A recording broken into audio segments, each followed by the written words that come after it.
오늘 저희들이 시편 130편 말씀을 받았습니다. 시편 130편 위에 보면은 뭐라고 쓰여져 있느냐? 성전에 올라가는 노래다, 이렇게 기록되어져 있습니다. 이스라엘 백성들이 하나님 앞에 예배 드리기 위해서 성전에 올라갈 때에 이 찬송을 부르면서 올라갔다는 거예요. 여러분, 성전에 올라갈 때 사람들의 마음은 여러 종류일 것입니다. 내가 일주일 동안 삶을 살고 기쁨과 감사가 넘치고 정말 하나님이 주시는 은혜가 넘쳐가지고 하나님 앞에 영광 돌리려고 올라가는 사람도 있을 것입니다. 반대로 내가 사는 것이 너무 힘들고 고통스러워가지고 하나님 앞에 나가서, 하나님, 내가 질병 때문에 너무 힘들었습니다. 사업하는데 사람이 여러 가지 방해를 해가지고 내가 너무 고통스러웠습니다. 하나님, 내가 이 병으로 힘든 거, 사업할 때에 물질적으로 힘든 거 하나님 도와주시옵소서. 이렇게 하나님 앞에 도움을 소망하기 때문에, 도움을 갈구하기 때문에 나온 사람도 있을 것입니다. 그뿐만 아니라 내가 죄를 지은 거예요. 나도 원하지 않게 죄를 지은 거예요. 죄 때문에 답답합니다. 하나님 앞에 기도해도 기도가 안 되는 거예요. 그래서 성전에 나와서, 하나님, 내가 주님 앞에 나갑니다. 주님 앞에 가서 내가 지은 죄를 내가 자백하니까는 주님, 내 죄를 그대로 내 속에 두지 마시고, 내 삶 속에 두지 마시고, 주님께서 내 죄를 깨끗하게 씻어 주시옵소서. 양털보다 더 이게, 신음보다 더 이게 만들어 주셔서 하나님 관계가 깊어지고, 세상 삶을 살 때에 죄 때문에 내가 잠을 자지 못하고 스트레스 받는 일이 없게 하여 주시옵소서. 이런 마음을 가지고 우리는 주님 앞에 나가는 거예요. 그런데 시편 130편에 보면은 이 시인은 어떤 마음을 가지고 성전에 올라가면서 이 찬양을 하신 줄 아십니까? 여기 1절 상반절에 보면은 이렇게 말합니다. 내가 깊은 곳에서 라는 말로 시작하고 있습니다. 깊은 곳에서 라는 말은 인생의 시면을 가리키는 표현입니다. 깊은 곳, 이전 성경에는 깊은 곳을 뭐라고 그런 줄 아십니까? 수렁이라고 번역을 했습니다. 여러분, 수렁 알지요? 수렁에 빠지면은요, 자기 스스로 힘으로 빠져나올 수 없는 곳, 그곳이 어디예요? 수렁이라는 거예요.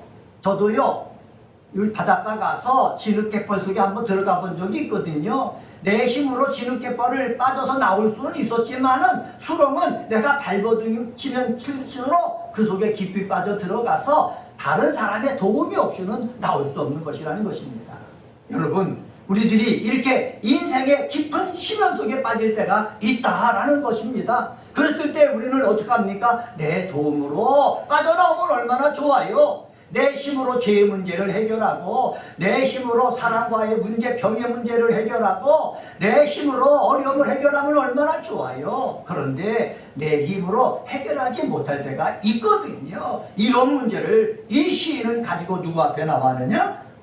하나님 앞에 나왔다는 거예요. 그래서 오늘은 인생의 시면 속에 있을 때 이런 제목으로 말씀을 전하면서 하나님의 은혜 받고자 합니다. 한번 따라서 해볼까요? 인생이 시면 속에 있을 때, 네, 깊은 수렁 속에 빠져 있을 때 우리는 어떻게 해야 할까? 시인이 어떻게 하면서 이겨냈는가? 우리는 이 말씀을 통해서 지혜를 얻고 힘을 얻고 능력을 얻을 수가 있습니다. 첫 번째로, 인생의 시면 속에 있을 때 1절서부터 4절을 통해서 찾아볼 수 있거든요. 그것은 바로 뭐냐? 언약을 붙잡고 하나님의 이름을 부르며 기도해야 된다는 거예요. 한번 따라서 해봅시다. 언약을 붙잡고 하나님의 이름을 부르며 기도해야 합니다.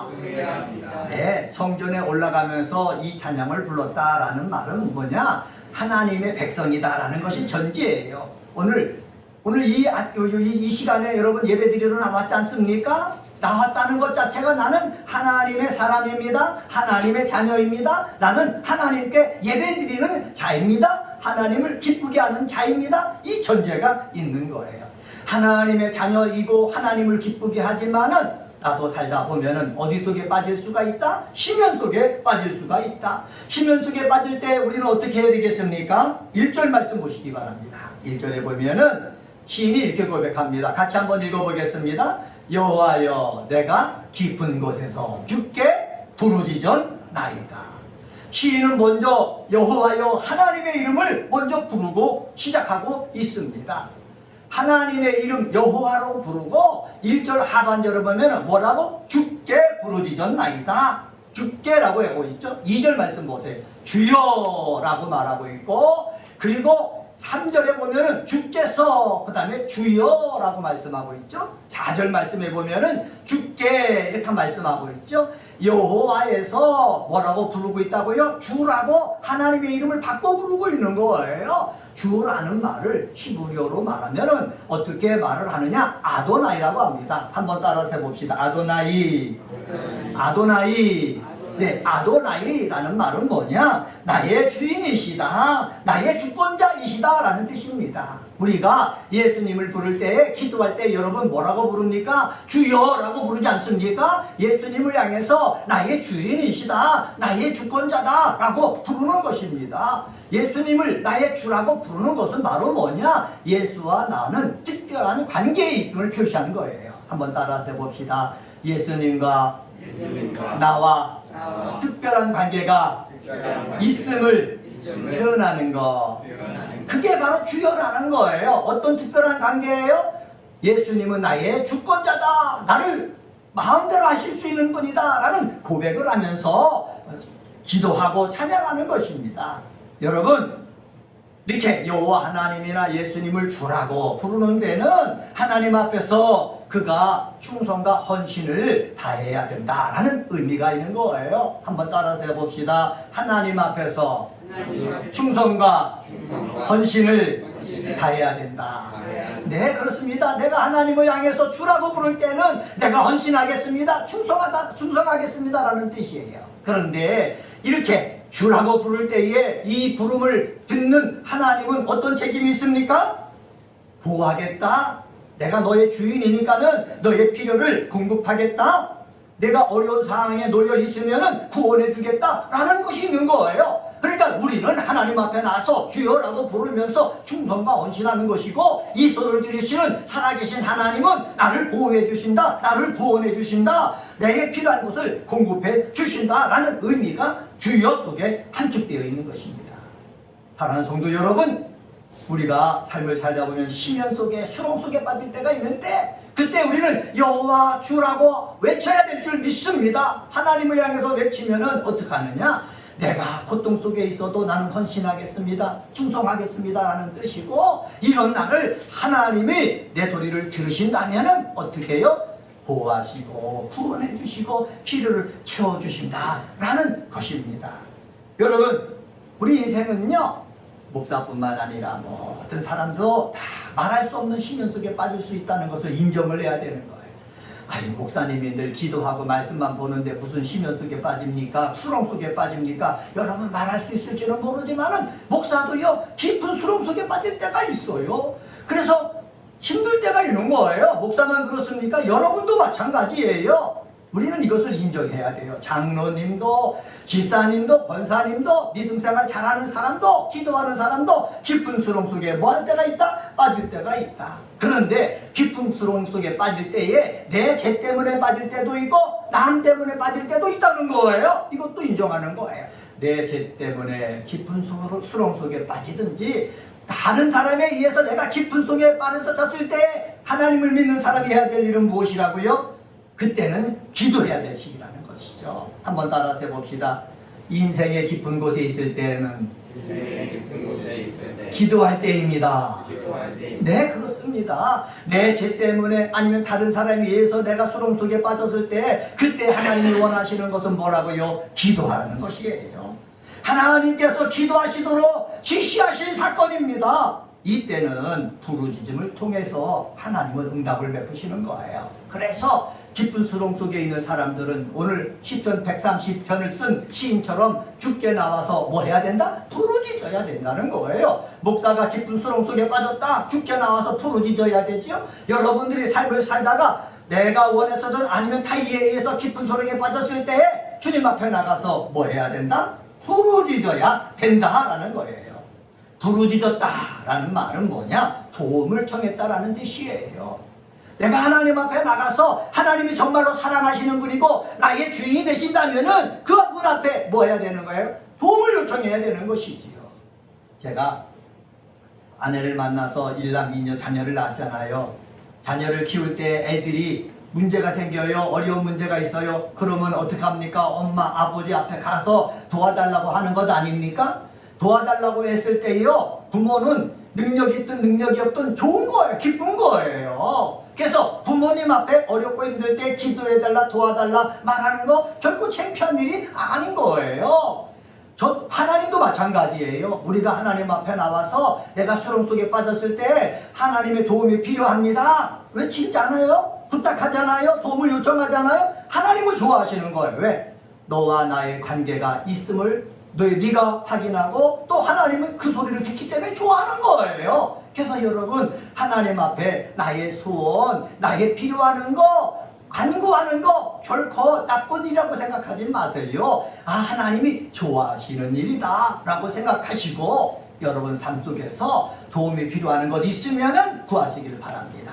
저도 늘 기도하잖아요. 기도 내용이 무엇인 줄 아십니까? 말씀의 지식과 말씀의 지혜와 말씀의 능력을 주옵소서 늘 기도해요. 성경을 읽을 때도 하나님 말씀의 지식과 말씀의 지혜와 말씀의 능력을 주시옵소서 기도하거든요. 여러분에게도 이 세상 삶을 살아나갈 때에 지혜가 부족하면 지혜를 주시옵소서. 여러분 세상 삶을 살아나갈 때에 좋은 사람이 필요하면 좋은 사람 붙여주시옵소서. 하나님 앞에 자꾸 도움을 요청할 수 있는 믿음의 사람이 되시기를 주의 이름으로 간절히 축원합니다. 그런데 시인이 하나님을 향해 부르짖을 때 주라고만 사용하는 것이 아니라 맨 처음에 뭐라고 그랬다고요? 여호와라고 말했지 않습니까? 여호와라고 왜 불렀습니까? 여호와라는 말은 뭐냐? 언약을 이행하시는 성실하신 하나님을 부를 때 여호와라고 부릅니다. 한번 따라서 해봅시다. 언약에 성실하신 하나님. 언약에 성실하신다는 말은 뭐냐? 하나님이 나와 약속을 했다. 우리 지난주에 우리 박원길 선교사님 말씀하셨죠? 아브라함이 언약을 붙잡아가지고 갔다 말씀했지 않습니까? 그래서 언약이 있는 교회가 되길 원한다 말씀해 주셨는데 이 언약을 주신 분이 누구예요? 하나님이시에요. 그러면 하나님은 말로만 약속만 해주십니까? 아니에요. 말한 것에 대해서 성실하게 이행하신다는 거예요. 이것을 우리는 어떻게 해요? 아멘해야 되는 거예요. 믿어야 되는 거예요. 그래서 하나님 앞에 나갈 때에 내가 심연도 깊은 수렁 속에 빠졌을 때에 언약에 성실하신 그 하나님을 생각하면서 부르짖어야 되는 거예요. 한번 따라서 해봅시다. 언약에 성실하신 하나님을 생각하면서 부르짖읍시다. 네, 언약에 성실하신 하나님을 생각하면서 우리는 뭐 해야 되는 거예요? 부르짖어야 되는 거예요. 언약에 성실하신 하나님을 생각하면서 부르짖는 사람은 절망하지 않는 사람이에요. 언약에 성실하신 하나님을 생각하면서 기도하는 사람은요, 인생을 포기하지 않는 사람입니다. 왜 그렇습니까? 하나님과 더불어 맺은 언약이 있기 때문에 그 언약대로 하나님께서 역사해 주실 것을 믿기 때문에 그렇습니다. 언약에 성실하신 그 하나님을 믿고 세상 살아가는 은혜가 꼽히는 교회의 그리스도인들 되시기를 예수님의 이름으로 간절히 축원합니다. 이런 시인이 2절에서 이렇게 얘기합니다. 2절 한번 같이 한번 읽어볼까요? 시작. 주여 내 소리를 들으시며 나의 부르짖는 소리에 귀를 기울이소서. 여기 보면은 내 소리라고 그랬죠. 나의 부르짖는 소리라고 말씀했죠. 들으시며라고 하셨죠. 귀를 기울이소서라고 말씀하고 있습니다. 이렇게 표현한 것을 신학적으로 뭐라고 그러냐 하면은 신인 동형 동성론적 표현이다. 하나님이지만은 사람처럼 이렇게 표현했다라는 것이죠. 내가 하나님 앞에 소리를 했다라는 말은 기도했다는 거예요. 부르짖었다라는 말도 기도했다는 거예요. 그 기도할 때마다 하나님께서는 어떻게 해요? 나의 부르짖는 내 입 앞에 귀를 가까이 대시고 뭐 하신다? 들으신다 라는 사실입니다. 한번 따라서 해봅시다. 내가 기도할 때에 하나님께서는 귀를 가까이 대시고 들으시고 계십니다. 이게 시인의 믿음이에요. 여러분, 우리가 기도하잖아요. 크게 기도하든 적게 기도하든 우리가 기도할 때 하나님은 나의 주이시기 때문에 약속을 이행하시는 분이시기 때문에 내 입에 귀를 가까이 대고 들으신다라는 사실을 여러분 믿으셔서 주님 앞에 나와서 문제 있을 때마다 뭐 하는 사람? 기도하는 사람 되시기를 주의 이름으로 간절히 축원합니다. 3절 말씀 보면 또 이렇게 말합니다. 여호와여 주께서 죄악을 지켜보실진데 주여 누가 서리이까. 시인은 뭐라고 말하고 있는 줄 아십니까? 지켜보신다는 거예요. 저와 여러분을 지켜보신다는 거예요. 지켜보신다라는 말을 문법적으로 보면 능동 미완료형이 사용했습니다. 능동이라는 것은 무엇입니까? 하나님 스스로. 미완료형이라는 것은 무엇입니까? 한 번만 지켜보는 것이 아니라 계속해서 지켜보고 있다는 거예요. 하나님은 스스로 혼자서 알아서 우리를 다 지켜보고 있다는 거예요. 이한호 목사를 지켜보고 있어요. 여러분을 지켜보고 있어요. 하나님이 지켜보는데 거룩하다고 교만할 자가 어디 있습니까? 잘났다고 할 자가 어디 있습니까? 하나님이 지켜보는 그 앞에서 우리는 다 벌거벗은 몸이에요. 다 죄인이에요. 다 부족한 뭐예요? 사람들이에요. 사람들이기 때문에 뭐라고 그러느냐? 4절 말씀 한번 보세요. 그러나 사유하심이 누구께 있다? 주께 있다. 사유가 무엇입니까? 죄를 용서해 주시는 거예요. 하나님은 나를 다 아셔요. 그래서 죄의 문제가 있으면은 죄의 문제를 가지고 하나님 앞에 나와서 내가 잘못했습니다. 그러면은 사유하심이 주께 있기 때문에 죄를 용서해 주시는 하나님이시다라는 뜻입니다. 문제가 있을 때에 하나님 앞에 나가면은 그것을 다 지켜보셨던 하나님이시기 때문에 하나님의 시간이 되면은 하나님이 역사해 주실 것입니다. 그래서 우리는 하나님이 나를 다 지켜보신다. 나의 필요를 알고 계신다. 이러한 믿음을 가지고 하나님 앞에 부르짖어 기도할 수 있는 사람 되시기를 주의 이름으로 간절히 축원합니다. 이러한 사실을 우리가 알고 있으면은 하나님 앞에 겸손할 수밖에 없는 거예요. 하나님 앞에 떨 수밖에 없는 거예요. 찬송가 99장 보면은 주님 앞에 떨며 서서 세상 생각 버리고 고요하게 머리 숙여 주의 은총 빌어라. 99장에 이런 찬양이 있어요. 하나님이 다 우리를 아시기 때문에 주님 앞에 나올 때마다 주의 은총을 빌 수 있는 저와 여러분이 되시기를 예수님의 이름으로 간절히 축원합니다. 둘째로 인생의 시련 속에 있을 때 5절 7절과 5절서부터 7절 상번절을 통해서 찾아볼 수 있는데 그것은 바로 뭐냐? 의지를 가지고 말씀대로 바르게 행해야 되는 것입니다. 한번 따라서 해봅시다. 의지를 가지고 말씀대로 바르게 행해야 합니다. 네, 의지를 가지고 말씀대로 바르게 행해야 되는 거예요. 내가 수렁 속에 빠졌지 않습니까? 수렁 속에 빠졌다고 엉망으로 살아서는 안 되는 거예요. 말을 막 해서는 안 되는 거예요. 수렁 속에 빠지고 병으로 인해서 고통을 당하고 사람 때문에 괴롭고 죄의 문제 때문에 잠을 이루지 못하고 고통스러울 때일수록 하나님을 믿는 사람은 의지를 가지고 말씀을 보고 그리고 말씀대로 바르게 행하는 모습이 있어야 된다라는 것입니다. 우리가 하나님 앞에 예배드리러 나가잖아요. 예배드리러 나갈 때 온갖 문제를 가지고 나옵니다. 나와서 찬양합니다. 말씀을 듣습니다. 말씀을 들으면서 우리가 반응할 것이 무엇입니까? 내가 하나님이 이런 말씀을 주셨으니까는 내가 듣는 것으로만 끝내지 않고 내가 의지를 가지고 말씀대로 내가 행하겠습니다. 이런 자세가 우리 속에 있어야 심연에서 벗어날 때 하나님이 도와주신다는 사실입니다. 5절에 보면은 시인이 이렇게 말합니다. 나 곧 내 영혼은 여호와를 기다리며 나는 주의 말씀을 바라는도다. 나 곧 내 영혼 나는 여호와를 기다린다. 주의 말씀을 바란다. 내 영혼 이것은 바로 우리 전 인격적인 우리 자신을 뜻하는 것입니다. 여러분 귀만 여호와를 기다리고 여호와의 말씀을 기다리는 것이 아니라 내 영혼 내 모든 삶이 하나님의 말씀을 기다려야 된다는 거예요. 그런데 예배드리러 나온 사람들이 귀만 하나님 말씀을 기다리는 사람이 있어요. 눈으로만 하나님 말씀 기다리는 사람이 있어요. 우리는 귀도 하나님 말씀 기다리고 눈도 하나님 말씀 기다릴 뿐만 아니라 내 중심, 내 영혼이 하나님 말씀을 바라고 기다려야 된다라는 사실입니다. 여기 보면 기다리며 바라는도다 라는 단어를 사용했잖아요. 동일한 동사를 반복 사용했거든요. 이것은 무엇입니까? 기다린다, 바란다 라는 말은 뭐냐? 여호와께 기도하는 즉시 응답은 나에게서 오는 것이 아니라 누구에게서 온다는 거예요? 여호와 주 하나님에게서 온다는 뜻이에요. 한번 따라서 해봅시다. 기도하는 즉시 응답은 하나님으로부터 옵니다.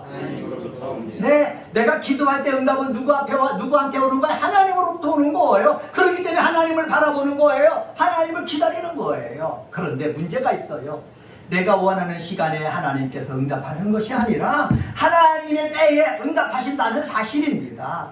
우리는 제한적인 존재 아닙니까? 부족한 존재가 아닙니까? 그래서 이 시간은 참다운 응답의 시간입니다. 이건 우리 생각이고 하나님 보실 때 가장 좋은 때에 응답해 주신다는 거예요. 그렇기 때문에 하나님을 믿는 사람은 이 세상 삶을 살면서 하나님 앞에 부르짖어 기도하는데 하나님 왜 빨리 응답해 주시지 않습니까? 지금 역사해 주시지 않습니까? 그렇게 초조해하지 말고 누구 시간에 응답해 주신다?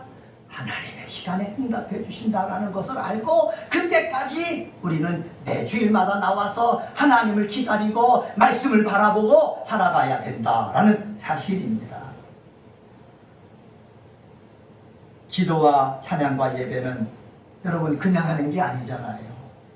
우리가 기도와 찬양과 예배를 할 때는요, 하나님이 들으신다, 받으신다 라는 믿음을 가지고 드리는 거예요. 그냥 내가 그냥 한다라고 했을 때요, 기도와 찬양 이것은요 의미가 없어지는 거예요. 내 기도를 하나님이 들으신다, 내 찬양을 하나님이 받으신다, 이 믿음이 있을 때에 우리는 정말로 하나님을 기쁘시게끔 기도도 하고 하나님이 기쁘시게끔 찬양도 하고 하나님이 기쁘시게끔 내가 이 세상의 삶을 산다는 사실입니다. 이러한 놀라운 체험이 우리 사랑하는 은혜가 꼽히는 그리스도인들에게 날마다 일어나게 되어지기를 주의 이름으로 간절히 축원합니다. 그런데 그 하나님이 은혜, 기다리는 것, 그것은 무엇입니까? 무엇이라고 시인은 얘기합니까? 하나님 말씀이에요. 우리가 보통 기다리는 것이 만약에 물질이다, 그럼 물질로 오면 얼마나 좋아요. 내가 병에서부터 낫는 거다, 그래서 병 고침으로 바로 나타나면 얼마나 좋아요. 그런데 기본적으로 성경에 보니까는 무엇으로부터 응답이 온다? 하나님의 말씀으로부터 응답이 온다는 거예요. 그래서 우리는 무엇을 기다려야 되는 거예요? 하나님의 말씀을 기다려야 되는 거예요. 하나님의 말씀이 모세에게 임했어요. 하나님의 말씀이 다윗에게 임했어요. 하나님의 말씀이 저와 여러분에게 임해요. 이 나에게 임하는 그 하나님의 말씀을 기다릴 줄 아는 우리 사랑하는 성도님들이 되시기를 주의 이름으로 간절히 축원합니다. 하나님 말씀을 기다리다가 하나님 말씀이 임했어요. 그러면 임한 것으로 끝나면 되겠습니까? 아니에요. 말씀이 나에게 임했으면 어떻게 해야 된다고요? 말씀대로 바르게 행하는 모습이 있어야 되는 거예요. 사무엘을 부르셔서 하나님께서 말씀을 주셨어요. 그러면 사무엘이 할 일은 무엇입니까? 말씀대로 바르게 행하는 거예요. 하나님이 사울을 부르셨어요. 이스라엘의 초대 왕으로 삼으셨어요. 하나님 부르셔서 말씀을 주셨으면 사울이 해야 될 일이 무엇입니까? 하나님 말씀대로 바르게 사는 거예요. 하나님이 모세를 부르셨어요. 말씀을 들은 모세가 해야 될 일은 무엇입니까? 하나님의 말씀대로 바르게 사는 거예요. 그런데 사울을 보니까 말씀대로 그렇게 바르게 살지 못했어요. 불순종했어요. 아담과 하와 하나님 부르셨지만은 말씀대로 살지 못했어요. 말씀에 불순종했어요. 말씀에 순종한 사람과 불순종한 사람의 차이가 있는 것을 우리는 성경을 통해서 알 수가 있어요. 사랑하는 은혜가 꼽히는 우리 교회 그리스도인 여러분, 우리는 하나님이 나에게 말씀을 주셨으면은 그 말씀대로 행하는 사람이 되어야 될 줄 믿습니다. 왜? 그래야 하나님의 축복을 내 것으로 만들 수 있기 때문에 그렇습니다. 목사도요, 하나님 말씀 듣기를 원하는 거예요. 설교하려면 성경을 몇 번 읽어야 될까요?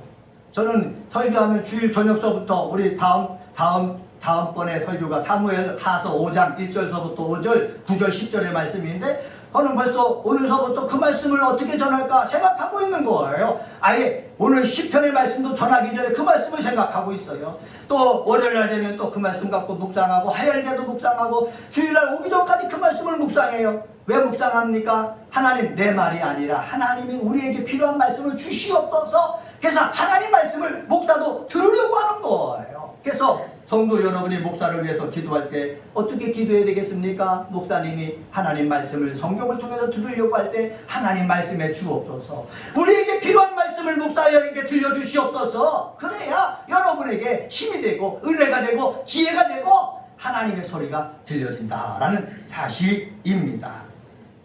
6절 말씀 한번 보세요.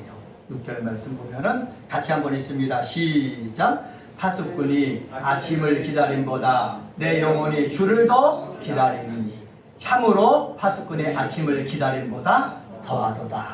여러분, 하나님을 사모하는 자, 하나님의 구원을 갈망하는 자의 심정을 여기 반영하는 거예요. 파수꾼이요, 밤새도록 파수를 봤어요. 얼마나 필요할까요? 네? 그렇게 피곤한 마음을 가지고 아침이 오기를 내가 기다리듯이 하나님의 말씀을 그렇게 기다린다는 거예요. 저도 목사로서 이 파수꾼과 같은 그러한 정열, 열정, 열심 있어야 되는 거예요. 저뿐만이 아니라 우리 사랑하는 성도들도 그래요. 은혜가 꼽히는 교회 성도들이 그렇게 많지는 않지만은 이러한 열정이 여러분 속에 있으면은 우리는 큰 교회예요. 능력 있는 교회가 되는 거예요. 능력 있는 사람이 되는 거예요. 정말로 하나님을 사모하는 그 마음, 구원을 갈망하는 그 마음, 파수꾼보다 더하게 되어지기를 주님의 이름으로 간절히 축원합니다. 이 파수꾼이요, 그 기다리기 위해서는 뭐합니까? 아침이 오는 것을 목표를 두고서 생각하고 있는 것 아닙니까? 우리들도 마찬가지예요. 하나님 앞에 나왔을 때에 그냥 하는 것이 아니라 하나님의 말씀이 내 속에 임하고 그 임한 말씀대로 내가 바르게 살기를 원합니다 라는 것들이 여러분 속에 가득하게 되기를 주의 이름으로 간절히 축원합니다. 시편 119편에 보면 시인이 이렇게 말합니다. 청년이 무엇으로 그 행실을 깨끗게 할 수 있습니까? 주의 말씀을 따라 상가할 것밖에 없습니다 말씀하고 있거든요. 청년들에게도 하나님 말씀이 임해야 되는 거예요. 왜 임해야 되겠습니까? 말씀이 임하고 그 말씀대로 살려고 할 때에 그 청년을 통해서 교회가 변화되고 나라가 복음화되고 하나님의 뜻이 하늘에서 이룬 것처럼 이 땅속에 이루어지기 때문에 그런 것이에요. 그러면 청년만 주의 말씀을 기대해야 됩니까? 아니에요. 늙은이도 마찬가지예요. 젊은 사람도 마찬가지예요. 어린 사람도 마찬가지예요. 주의 말씀이 임하고 그 말씀대로 내가 그대로 행할 때에 하나님의 역사가 일어나는 줄 저는 확신합니다. 셋째로, 인생이 심연 속에 있을 때 7절 하반절과 8절을 통해서 찾아볼 수 있는데 한번 따라서 해봅시다. 하나님의 사랑을 믿고 이겨내야 합니다. 네, 내가 심연 속에 있다고 그랬어요. 수렁 속에 있다고 그랬어요. 그때 절망에 빠져서는 안 된다고 그랬죠. 인생을 포기해서는 안 된다고 그랬죠. 엉망으로 살아서는 안 된다고 그랬죠. 말을 함부로 해서는 안 된다고 그랬죠. 어렵고 힘들 때일수록 하나님을 믿는 사람은요, 하나님은 나를 사랑하신다, 나를 축복해 주신다, 나를 향한 뜻이 있다. 그래서 하나님의 사랑을 믿고 지금 어려움을 어떻게 이겨내야 된다는 거예요. 한번 따라서 해봅시다. 하나님의 사랑을 믿고 이겨냅시다. 네, 하나님의 사랑을 믿고 이겨내야 되는 거예요. 시인이 믿는 하나님의 사랑은 7절 하반절에 두 가지를 제시하고 있어요. 하나는 바로 뭐냐? 여호와께서, 한번 따라서 해봅시다. 우리 7절 같이 읽습니다. 시작. 이스라엘아 여호와를 바랄지어다. 여호와께서는 인자하심과 풍성한 속량이 있음이라. 하나님께서는 뭐 하시다고 그랬습니까? 인자하시다고 그랬어요. 다른 하나는 뭐라고 그랬습니까? 풍성한 속량하심이 있다고 그랬어요. 여러분, 인자하심을 히브리어로 뭐라고 한 줄 아십니까? 헤세드라고 그래요. 한번 따라서 해봅시다. 헤세드. 이건 중요한 단어니까 헤세드. 이건 사랑을 뜻하거든요. 그런데 인자심, 헤세드 앞에 정관사 하가 붙어 있어요. 그래서 하 헤세드라는 단어를 사용했어요. 이것은 바로 뭐냐? 하 정관사가 들어가 있다라는 말은 뭐냐? 한결같이 베풀어 주시는 하나님의 사랑을 묘사할 때에 하 헤세드라는 말을 쓰고 있는 거예요. 하나님의 사랑은 변함없어요. 한결같아요. 여러분, 우리는 이 하나님의 이 인자하심과 연결되어 있는 사람이에요. 이 여기에 대한 믿음이 있어야 되는 거예요. 한번 따라서 해봅시다. 나는 하나님의 사랑하심과 연결되어 있습니다. 네, 하나님의 사랑과 연결되어 있다는 이 확신이 있는 거예요. 우리가 중고등부 때 우리 복음성가 많이 불렀지 않습니까? 뭐라고 불렀습니까? 저도 대학 다닐 때 얼마나 많이 불렀는지 몰라요. 우리에게 향하신 여호와의 인자하심이 크고 크도다 크시도다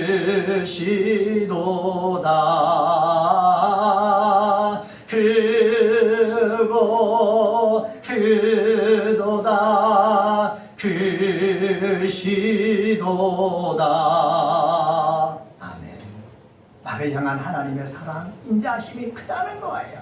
그런데 제가 대학생 때는 그렇게 찬양을 했지만 이해를 못한 거예요. 왜? 내가 어려운데, 공부하기도 어려운데, 내 몸에 병이 생겨서 하루하루 버티기도 힘든데 하나님의 인자하심이 뭐가 큰가? 뭐가 큰가? 맨날 이렇게 반문을 했거든요. 여러분은 그런 반문이 없습니까? 그런데 언약을 말씀을 통해서 보면은 여호와의 인자하심이 크다라는 사실입니다. 여기에 여러분 아멘할 수 있는 믿음의 사람이 되어지기를 주의 이름으로 간절히 축원합니다. 이것이 있을 때요, 내 삶이 수렁 속에 있을 때도요, 힘차게 어떻게 해요, 하나님의 사랑을 믿고 이겨낼 수가 있는 거예요. 그런 사람을 산 사람이 창세기에 등장하는 누구예요? 요셉이에요. 그리고요, 다윗이에요. 요셉은요, 형들의 미움을 받아갖고 팔려서 노예가 됐잖아요. 아버지가 믿던 그 하나님, 하나님이 나에게 꿈을 주셨는데 현실은 뭐예요? 노예살이에요. 근데 노예살이에서 이 요셉은 자기 꿈을 포기하지 않았어요. 절망하지 않았어요. 자포자기 하지 않았어요. 있는 자리에서 어떻게 했습니까? 이겨냈어요. 믿음을 가지고 이겨냈어요. 하나님의 사랑을 주장하면서 이겨냈어요. 내가 지금 형들에게 팔려갖고 노예가 됐지만 하나님 나를 사랑하신다. 하나님은 나와 함께 계신다. 주장하면서 이겨냈어요.